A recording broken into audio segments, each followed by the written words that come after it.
Akak ada 4 orang anak. Dengan seorang suami lah. Assalamualaikum. Dia pula Assalamualaikum kat kita. Kita lah Assalamualaikum kat dia. Waalaikumsalam.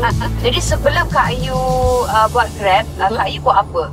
Dulu akak kerja dekat consultant firm. Anak 4 orang je.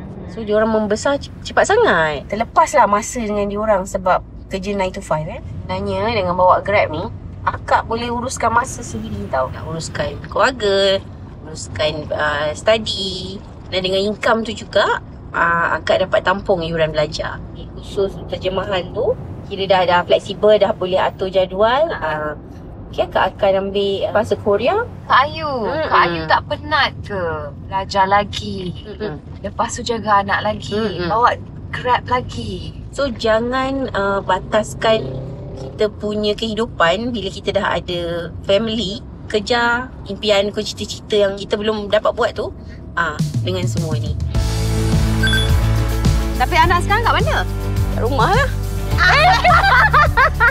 Alhamdulillah. Lega rasanya bila aku dapat menjana pendapatan untuk menimba ilmu tanpa perlu mengabaikan tanggungjawabku sebagai seorang ibu.